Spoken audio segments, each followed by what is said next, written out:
to share this doggone video with various friends hither and yon. It's Wildwood Tuesday, 3 p.m. Central Time. I've got a glorious Wildwood 10 guitar in my midst once again. This is a 55 Strat in this glorious orange. Let me just quick share this manually to people hither and yon. Hither and yon. How's everybody doing out there? You all right? You doing okay? I sure hope so. Doggone it. I'm going to bring this over here, group. And I'm going to go to a place called the Crystal Kingdom. And then I want to share it over here one more time. All right. Hey, how's it going out there? Howdy from Oregon. Greetings. Michael Burrell, first on the scene. Bless you. Greetings to you. Matty K, I see you out there. Dave, gang, Sassy Cat. The gang's all here. They're ready to rock.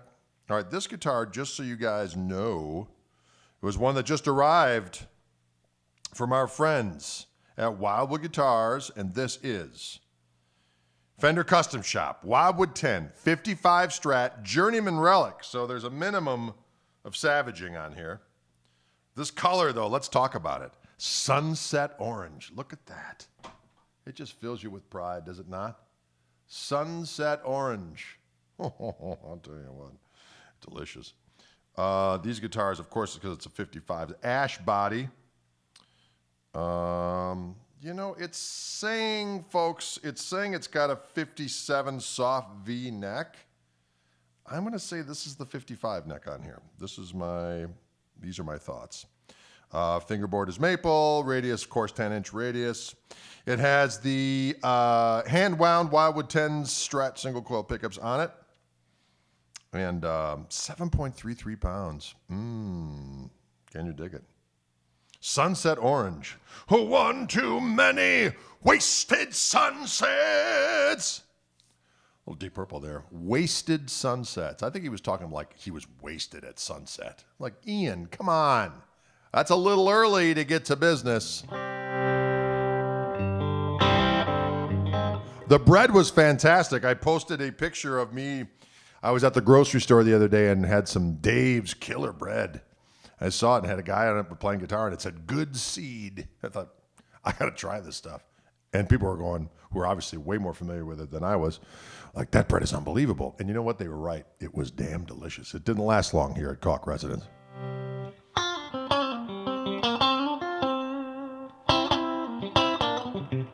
Oh, sounds good. Turn this amp up just a titch.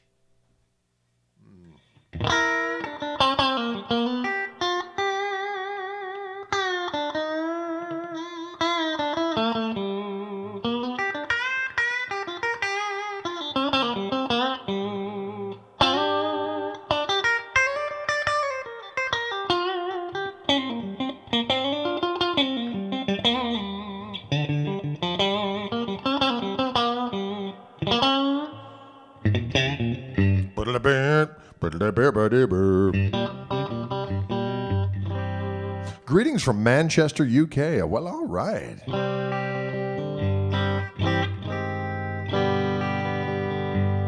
love it so.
Can you dig it?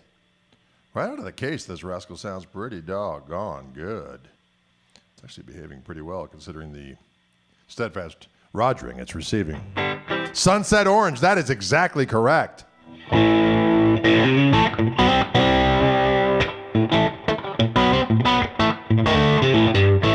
Joel says, I just snatched up a pre-order copy of the new KMT disc. Can't wait. Thank you very much. Yes, we do have the new Koch Marshall Trio record, which is entitled From the Upna, and we're receiving, accepting, taking pre-orders as we speak at gregkoch.com, and they should be delivered to us mid-April. We will sign them up and then send them off by late April, and the digital release will probably be mid-May. We'll give a chance for the physical copies to get out there. Although we did have a little bit of a kerfuffle today. I had sent the CD to some buddies, and I sent one to my buddy Steve Lukather, of course, the majestic and powerful soul that he is, who's the nicest guy in the world. And I said, hey, here's the new CD. If you feel like checking it out, if you want to say a couple kind words, that would be always appreciated, but no pressure. And so I get a nice email from him this morning saying, love the new CD. It's fantastic. I just talked about it on Twitter. I'm like, see, he's just the greatest guy in the world. And he is. But what he didn't realize is it was a private link I sent him. The record's not out. So he put my private Dropbox link with the record on it on Twitter. People were like, oh, this record's great. I'm enjoying it. So I said, I had to call him up. I was like, I love you, but please delete that tweet immediately. And then, of course, I had to change the link. So anyway, just what are you going to do? Allura is on it. Yes, absolutely. So many of the Koch Marshall Trio songs that we've been playing for the last year or so are on there. Luna Girl's on there. Yeah.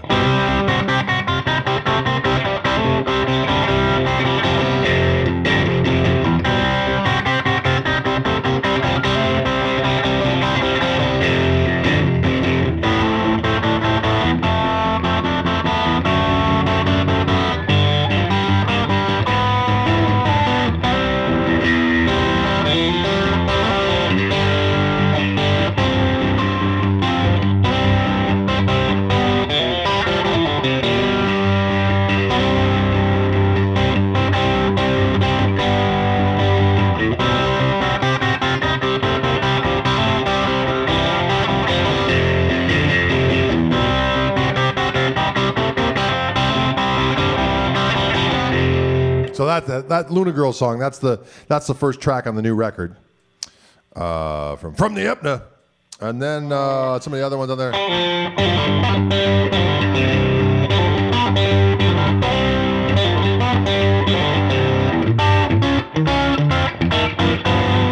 That's a little bit of the.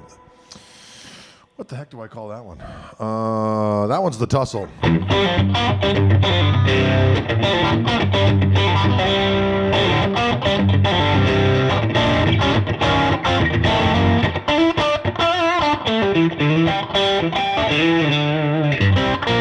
Yeah, that one's on there.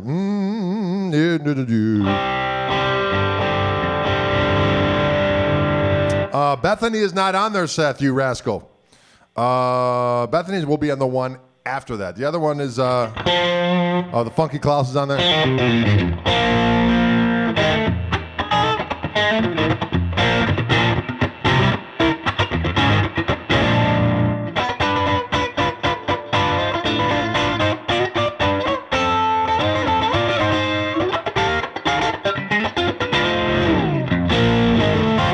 And then Allura. This guitar sounds magnificent. Nubby the Hoarder Man's on there. We also do a version of the Corn Ton is on there. Would you say that maple boards are more punchy and focused sounding? I would. They have a faster attack, a little brighter snap to them.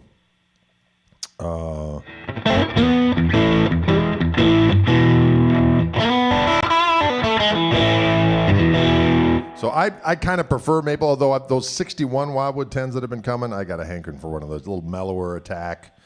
The ash body with the maple neck, to me, just is a brighter, kind of faster attack, snappier sounding guitar. Can you dig it?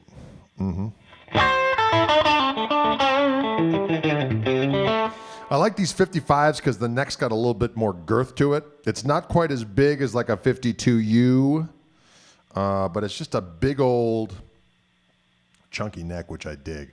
It says on the brochure there once, it says it's a 55 soft V, but it is not. This is definitely a 55 neck on there, which makes sense because it's a 55 Wildwood 10, so there must be a misprint online. That happens.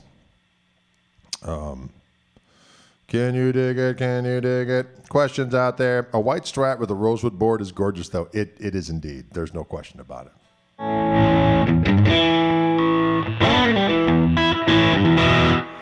This is a Wildwood 10 Fender Custom Shop 55 Strat in sunset orange in the Journeyman Relic.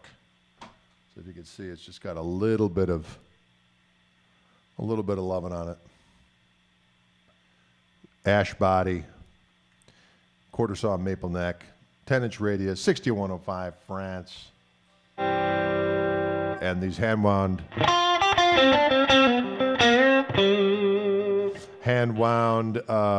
pickups for the custom shop that are special to the Wildwood 10s. Can you dig it?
It has got a great snap to it. Snap, crackle, lacquer.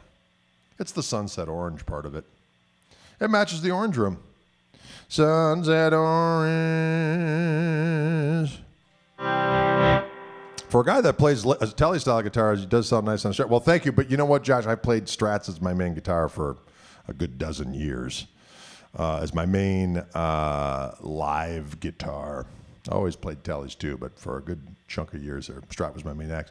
Pickup name, please. They're just simply called the Wildwood 10 hand-wound pickups. So they're custom made for Wildwood by the Fender Custom Shop to Wildwood specifications. So I think that's all they call them is the, I'll let you know for sure. Yeah, they just call them 3 hand-wound Wildwood 10 Strat single coils. That's what they call them. That's what they call them. Biddle-diddle. Can you dig it? Mm-hmm. Do I like the 62S pickups? I don't know if I've tried those per se. Haven't really had a chance to A/B. Can you purchase those pickups separately? No, you cannot.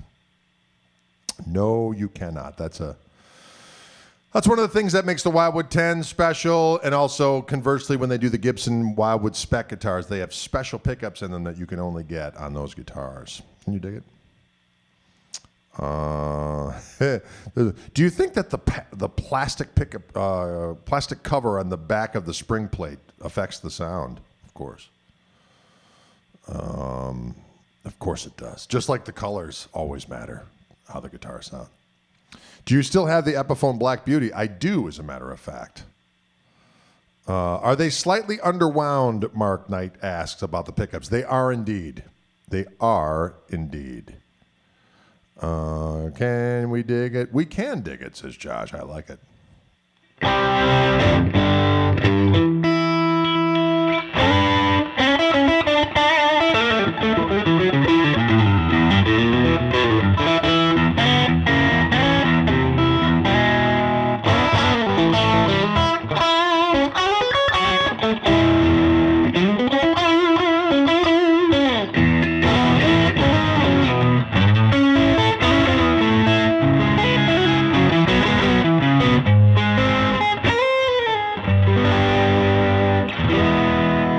Sound good. It sounds magnificent, ladies and gentlemen. Can you play the neck pickup? Is it snappy? It is indeed. Sorry, it's a little noise problem in the room today. So used to my noiseless pickups that when I hear a buzz, I'm like, what is that sound?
Sounds good. Bucket to bucket to bucket to bucket to bucket to bucket to bucket to bucket to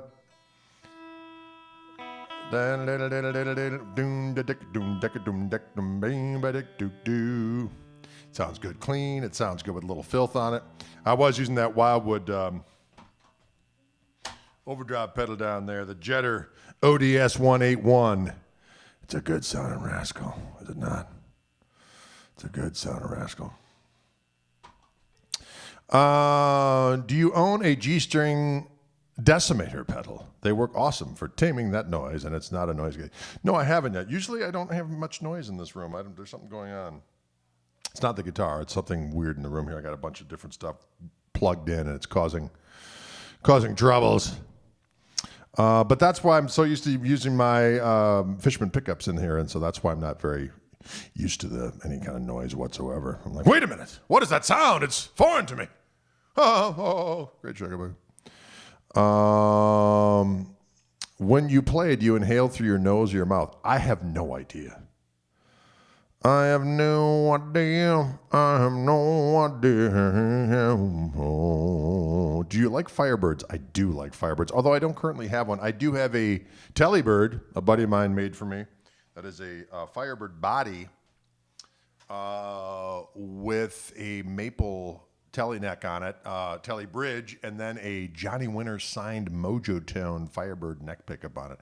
I gotta tell you, that guitar kicks some buttocks. It kicks some buttocks. I personally clinch when playing a difficult riff. What picks do I use? You know, I did a song about that not too long ago. I do these Prime Tone 3 1.4 millimeter Jim Dunlop. Is that a one-piece ash body? Boy, it certainly looks that way. It certainly looks that way. Wow. Nice. Check it out. Check it out, check it out, check it out, check it out, check it out, check it out, check it out, check it out. It might be one piece. It's beautiful. It's a beautiful specimen. The coordinates of this very guitar, I might add, are on this video stream up above. If you're watching it on Facebook, there's a link up above, or on YouTube, it should be below. Greetings from Slovenia. Greetings to you. It's been a while since I've been there, Slovenia. Had a good old time there. Yes, it is a lovely piece of wooden finish. I just love it. The color's called Sunset Orange. And it's conducive to my activities here in Orange Room. I don't know if you're aware of that.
Playing it wrong.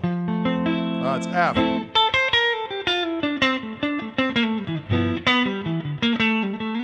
There we go.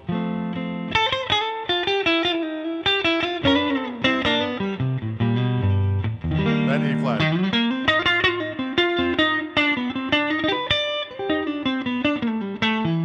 There we go. That's a tricky little jam for the kids. I drink a little jam. Got E minor. A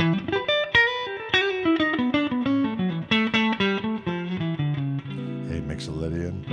E Dorian and A Mixolydian, same thing.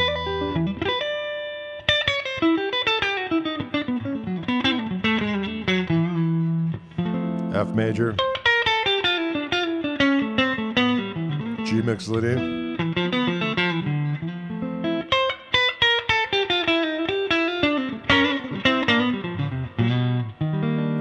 flat major. Now here I can do like a E harmonic minor to I'm doing that is a C melodic minor. Back to E.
Right?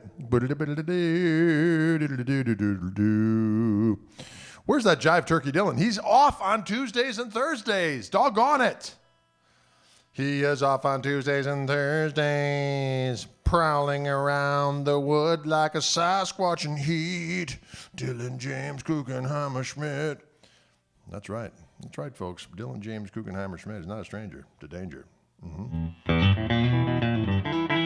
The amp I'm using is the same amp I've used all during Quarantinium, and that is the Koch amplifier that bears my name, even though we have the same last name of Koch. We are not related. But this is my signature amp with them. It's called the Greg, and yeah, this blue rascal over here, 2 10-inch speakers, 50 watts or 25 watts. I have on the 50-watt mode. 2 channels. It's got an extra OTS feature on it, harmonic vibrato, glorious reverb. Delicious. Wildwood 10s versus standard custom shop. I would say, first of all, when you realize that, and this is a true story, the Wildwood versions of the guitars, the Wildwood 10s, were some of the first ones that married the idea of a vintage type of reissue with modern ergonomics in terms of radius and frets. So they have the cool years that they do as far as cool little variations of guitars that are available. They have quarter saw necks, they have 10-inch radius, they have 6105 frets, they have special pickups that are only available in those guitars, and they have to be certain weights. They're all very, very light. So that's what's up. That's what's up. That's what the kids say. That's what's up. Can you dig it? That's what's up. Where can you buy those amps? Well, you can actually buy them at Wildwood Guitars in beautiful Louisville, Colorado, who is, of course, who I'm doing this live stream for this very day. There is a new shipment coming in, I believe, in this month that we're supposed to come in both. This one is there's like a Sonic Blue version of the amp, the 210 amp. And there's going to be a limited number of black Tolex ones and red Tolex ones, and those are going to Wildwood. There's also going to be a head version of this amp. There's going to be something called the Greg Jr., which is a single 12-inch version of the amplifier with just the 2 channels. Doesn't have all the bells and whistles, so it isn't quite as expensive, but still packs a delicious tone of doom and destruction. Those guitars are lit, right, Matty K? They're lit AF, as the kids say. And that's what's up. That's all I want to say. When does the head come in? That's a good question, Lee. I don't know. I just, sometimes I just go, you know what? I love this stuff, but I can't speak to when it gets made or when it gets delivered. That's not in the Dre's wheelhouse, but the people at Wildwood could probably let you know as far as what they know. Can you dig it? But Greg, Harvey's is from Costa Rica. Well, greetings to you, my friend. I suppose the weather down there is delicious right now. Why no Fishman's in this beauty? Because this is a guitar from Wildwood with their glorious pickups in it, with the ones from the Fender Custom Shop. Fishman pickups are an additional thing if you want to do that. That's on you. That's what I'm told quite a bit around this house. That's on you. And I say, that's what's up. Boy, it's amazing how much of the day you can just get by saying catchphrases. Am I right? Am I right or am I right? That's one of my catchphrases. Am I right or am I right? That's what's up. That's lit, AF. What? It's the bee's knees. I like it. Can you describe the neck carve on this Strat? I can indeed, Mark. It is a 55 neck. It says on the website that it's a 57V, but that is incorrect because I have a 57V and this is not it. This is more of that 55 kind of a U shape on here, which is not quite as big as like the 51U, but it's got some girth to it and I dig it. It is a sick axe.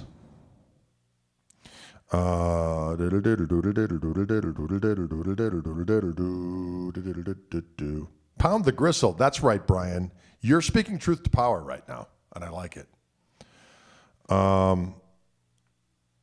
What about thin and fat necks in sound? You know what? There is the scrolls, correct.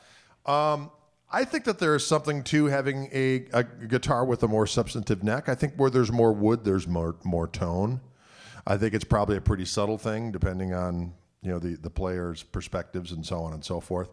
But I have noticed that guitars with bigger necks seem to have a little different sound than guitars with thinner necks. But guitars are guitars. You know what I mean? What you don't know doesn't hurt you. I also think guitars with bigger headstocks seem to have a different tone. But I could be on the influence of some kind of orange Stratocaster right now.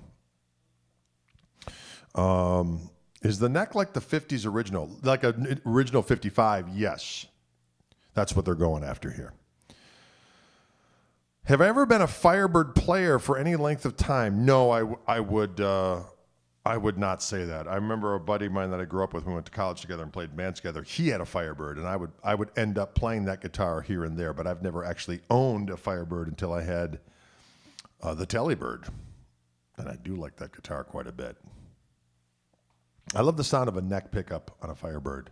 Although, when Clapton was in Cream, he used that Firebird with just a single bridge pickup, and that intrigues me quite a bit as well. But there you go.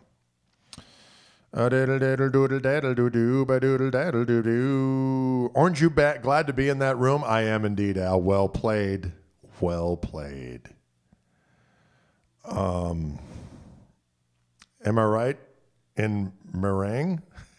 Am I right or am I wrong? I like it. I love your hat. Where did you get it? That's a good question.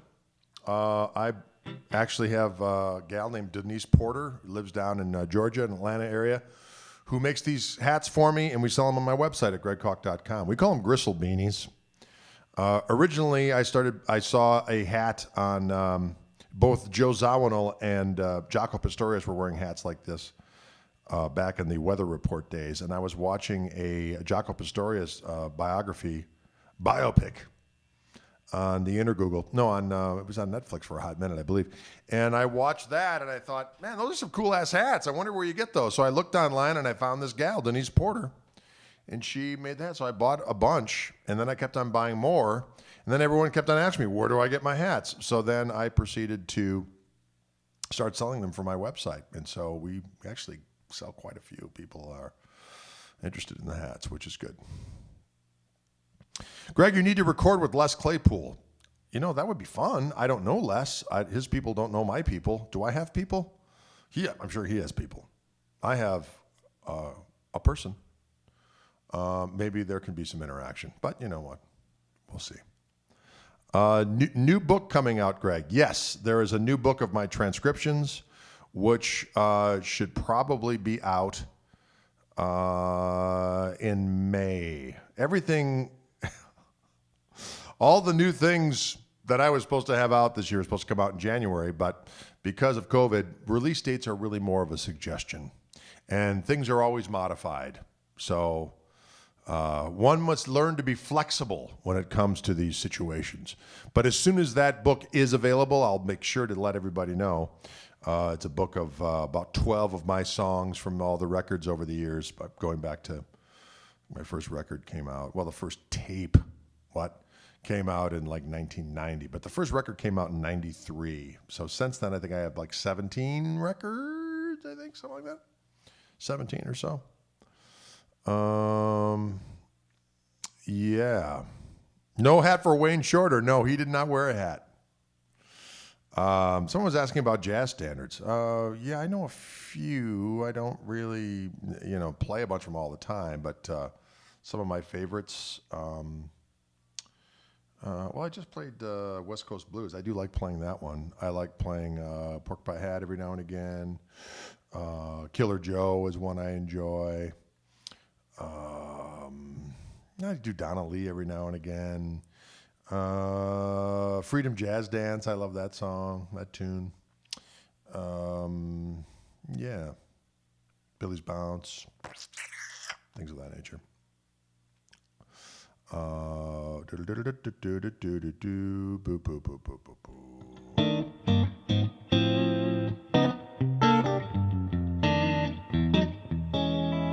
It's a good sounding guitar, is it not?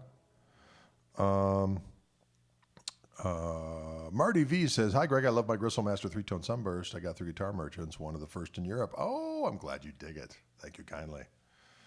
Am I familiar with Mike Keneally? Yes, and we've played together on at least one occasion. But yeah, I've known Mike for years. KMT Killer Joe. That would be, I think we have done that.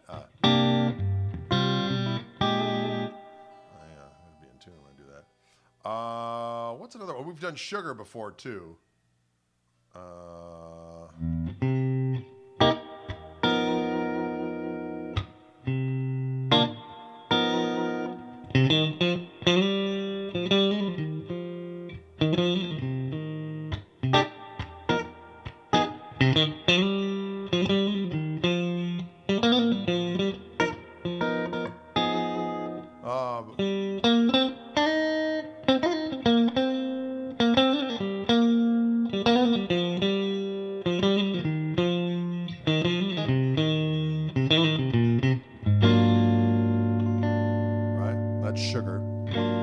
It is a floating bridge in here.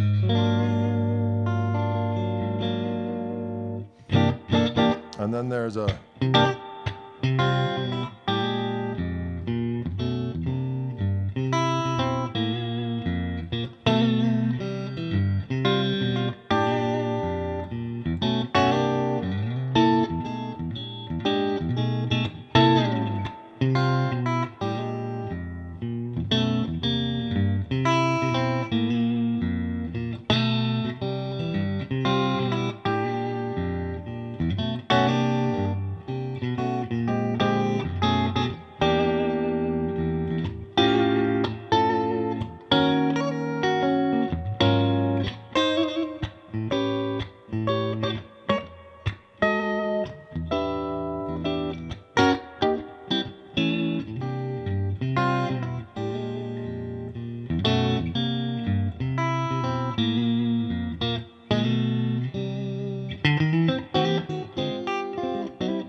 Right? Can and will you dig it? Do I know Custom to Your Face? No, I do not know that one. My dad turned 60 next week. Loves your playing. We saw you playing Birmingham, UK last year. Oh, awesome. Well, we hope to get back there. We may actually come there in the fall. We do have a tour booked in the UK, but we're just trying to figure out how likely that's actually to happen. But we shall see. We shall see. Does it matter to you about the radius on Strat 7 1/4 to 9.5? It does. It seems like this is a 10-inch radius on here. It's just a lot easier with a taller fret. and a flatter radius. It's easier to do the bends. Although I do have a vintage telly with a 7 1/4 inch radius, and I managed to make it work. So I just kind of play to the radius depending on what it is. So yeah, it does make a difference, but I just kind of, can I swim? Yes, I was on swim team when I was a younger soul. Lee Ritenour, Pat Metheny, Robin Ford, or Larry Carlton. I have to say yes to all of the above.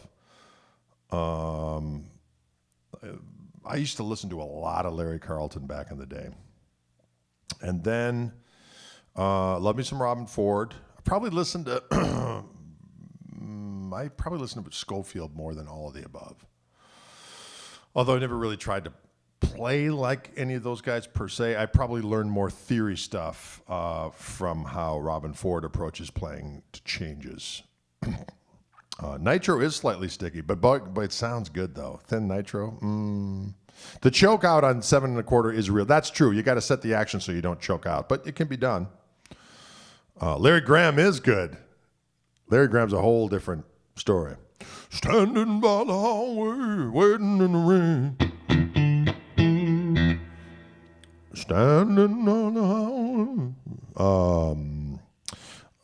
How about some licks from Sweet Tea? That would sound good on this guitar, as a matter of fact. Oh, hello. Guitars right out of the box are always a little skadoodly. This is a Sunset Orange Wildwood 1055 Strat in the Journeyman Relic from Wildwood Guitars. And it is available for your... Break out that Tellybird. I usually break that out for my live streams with the band every now and again.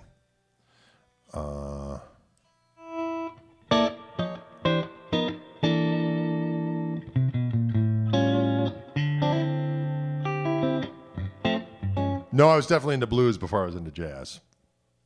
Absolutely. I mean, I was already playing along with blues records and so on and so forth but I played in jazz band in high school, but I was definitely much more into blues stuff than I was into jazz initially and always, really. What do we got here? It is Taco Tuesday. I forgot all about it. Hey, is it still Taco Tuesday? Yep. Ooh, someone just bought a CD. Oh, I love that sound. My phone goes ching-ching every time someone buys something from GregoryCock.com. Hi, Greg. Very life-affirming videos. Well, thank you very much. You are a true guitar master. I don't know about that, but thank you. All guitars come to life in your hands. Good health. Thank you. Well, thank you very much. I appreciate that.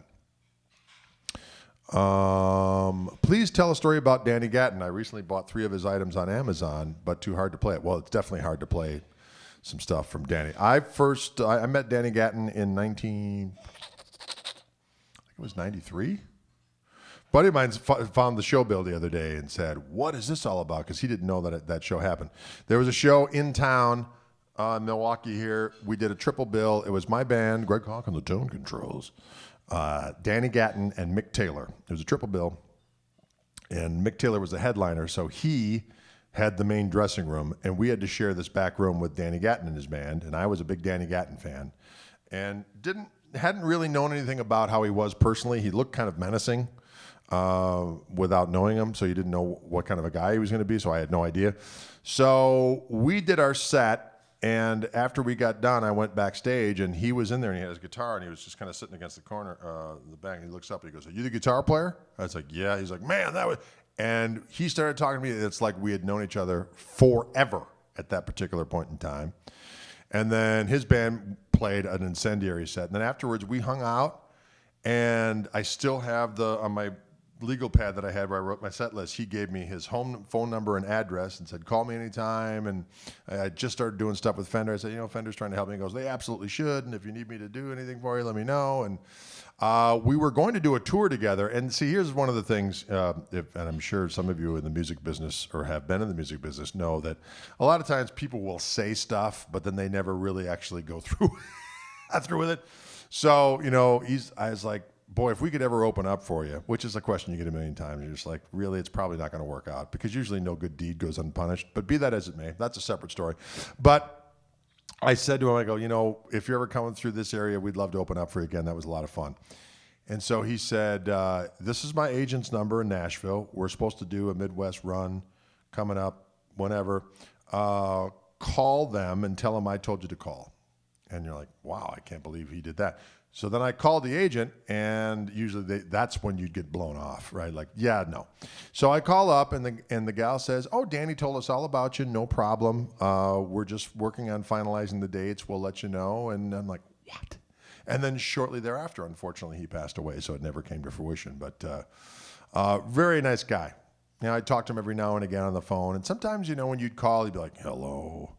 Like, Danny, this is Greg calling. He's like, oh, yeah, how's it going? And then all of a sudden, he'd light up. Once he knew who you were, and you'd start talking guitars, he'd light right up and be like, really effervescent and nice and so on and so forth. But he's a great dude. And, of course, live. I think, as far as, like, combining chops with entertainment, he was at the top of the heap.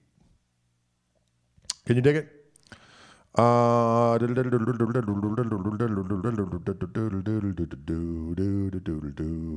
Gatton we were talking about. Greg, have you ever planned any concerts in Italy in the near future? Thanks, boy. I sure hope so. Yeah, I have to contact my agent in Italy and find out how feasible that would be. So hopefully, in the fall we might be able to do stuff. But most people I talk to are saying 2022 is when the touring will actually truly commence. But if people have the opportunity, like I'm planning to get my shot as quickly as possible. If the whole band gets shots, and I would imagine that travel will be possible. But we shall see. Who knows? What are you going to do? How much is that fine guitar Drade? Sassy Cat, that's a good question. I would click on the link above, and you'll see it'll transport you to the Wildwood website and give you all of the dirty lowdown. Well, Timothy, I will try to avoid that same demise. Thank you kindly. Please don't die like the other telemasters. I appreciate that. I will do my best to keep myself alive as quickly as, or for as long as possible. Ever played the blued suede shoes off of Hendrix and the Benjamin?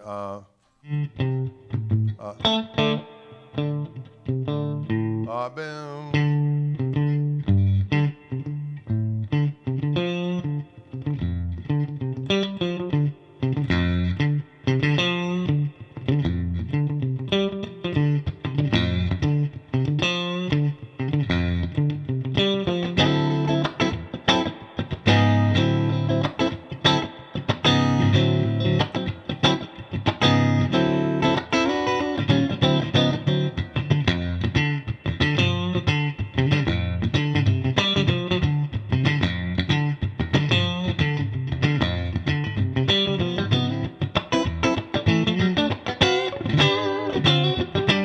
Well, that four position sounds great.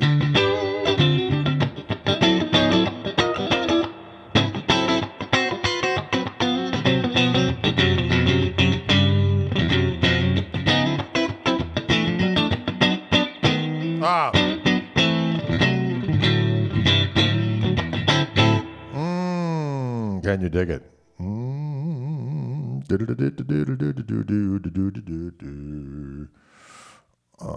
Ever tried a Dr. Z amp? Yes, I had a Dr. Z amp for a while. It was I had a head. It was like a 50 watt, like a plexi Marshall. Excuse me. Oh, doggone it. How do I feel today? I feel good. Walking tall, feeling proud. How about Mike Bloomfield? Love Mike Bloomfield.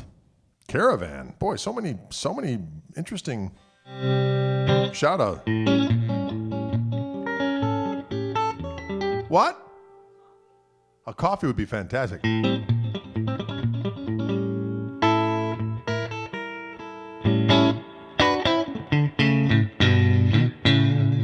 Johnny Guitar Watson. Yeah, we have a version of a Johnny Guitar Watson song on our new CD. We do a version of Real Mother for You. Good name for an album. From the Four Position. I like it. Are you still doing lessons or all booked up? I am doing Skype lessons from the website. So you can go there and get it all set up if you're so inclined. Has a little gristle come out yet? So apparently in April, they're supposed to have them.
Indeed. Thank you very much indeed. Oh, yeah, I needed that.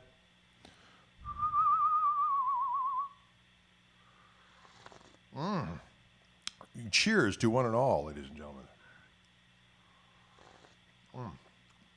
Jimmy Herring's a monster, and a buddy of mine, old buddy of mine. We've jammed on a few different occasions. Whenever he comes through town, which is usually around, of course, it didn't happen this last October because of COVID-19, but usually he's in town in October playing with Widespread Panic, and we always get together. I pick him up after the gig, and we go to our favorite Greek diner and feast and talk until the wee hours in the morning. But I met Jimmy Herring through my buddy T. Lavitz, and first sat in with Jazz is Dead, first in Milwaukee here, and then the second time I sat in with him, which was wild, it was in Chicago at the House of Blues. And at that point in time, the band was T. Lavitz on keyboards, Jimmy Herring on guitar, Billy Cobham on drums, and Alfonso Johnson on bass. And I sat in with them, and that was a little scary.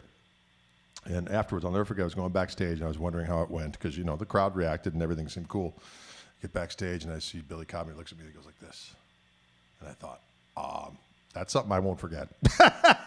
When Billy Cobham gives you a blessing, you say to yourself, well, all right.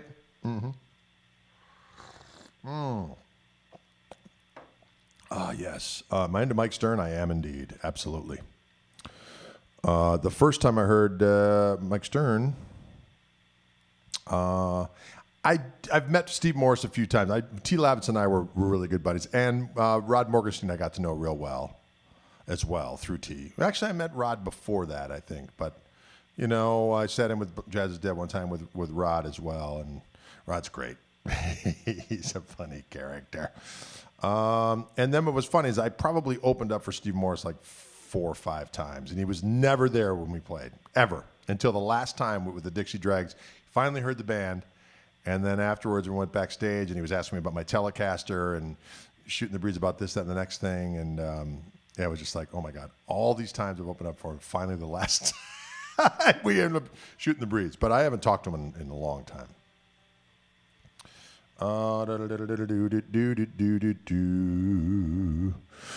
Am I a Taj Mahal fan? Absolutely. Tosin Abasi? Absolutely. Am I into the Dead? You know, I have tried. I wouldn't call myself a Deadhead. I have an appreciation for Jerry Garcia. I have an appreciation for aspects of what the Dead did and so on and so forth. But I'm not a regular listener. I was much more a fan of, as far as like jam bands are concerned, a fan of the Allman Brothers because they had that bluesy thing. I need a pretty heavy dose of bluesery. Not that the Dead didn't have it, but they were not quite as tight in that regard. But that's me. I don't, opinions are opinions. And RBQ, yes, I enjoyed that band. Dickie Bats, absolutely.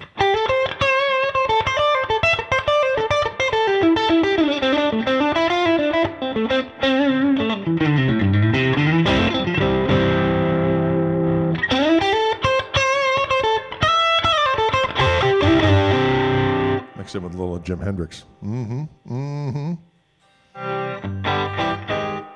Diddle diddle diddle diddle diddle diddle. Oh, it's so good. Blue Sky is always a good tune. We've played that one for years. I always did it.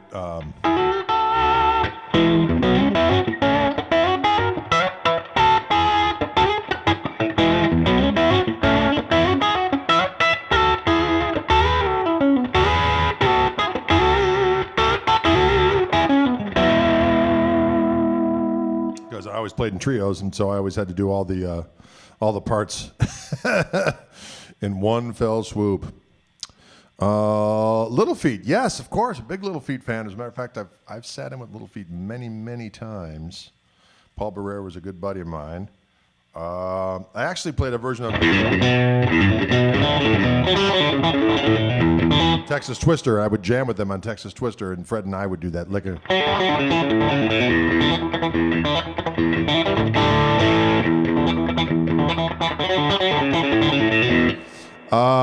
And it was supposed to be on a live record that they did. Hey, you're on the final, we're narrowing down tunes for a live record we're doing, and that version you did with us of Texas Twisters on the short list. I'm like, fantastic. And it never ended up happening. It's like, wouldn't that just be my luck? I could have said, yeah, I'm on a Little Feat record, but disadvantage trade.